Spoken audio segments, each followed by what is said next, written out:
Quelques volutes de fumée, les apiculteurs préviennent ainsi les abeilles, une précaution pour ne pas effaroucher les butineuses et récolter le fruit de leur pérégrination dans les champs alentours. Quand c'est bien collé, c'est signe qu'il y a du miel.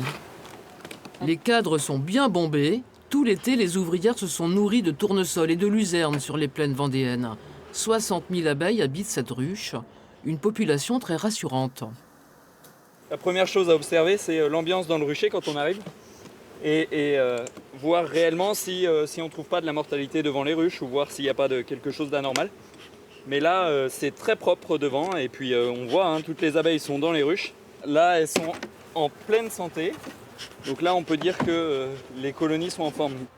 Chacune de ces ruches produit près de 50 kg de miel. L'extraction mécanique permet d'isoler le précieux nectar avant de le filtrer. La récolte 2020 est satisfaisante grâce à des conditions météo favorables. Cette année, on a une température qui permet aux abeilles de bien sécher le miel. Donc on voit les cadres sont très bien operculés. On a une qualité extrêmement élevée au niveau du miel, très concentré, très peu d'eau dedans. Et on a une multiplicité de fleurs. On a un miel polyfloral d'été qui est excellent. Malgré cette bonne récolte, les apiculteurs sont sur le qui-vive.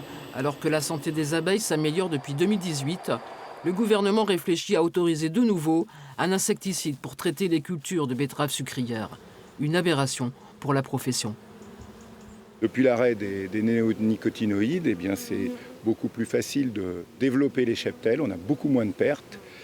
Et aujourd'hui, on est extrêmement inquiet quand on entend qu'un projet de loi envisage de les réautoriser. Donc c'est extrêmement inquiétant. Ce serait une marche arrière, 20 ans en arrière, 20 ans de combat inutile. Et c'est une forme de mépris pour la filière apicole et pour l'environnement. La loi doit être votée dans quelques semaines à l'Assemblée nationale. D'ici là, les apiculteurs vont poursuivre leur mobilisation.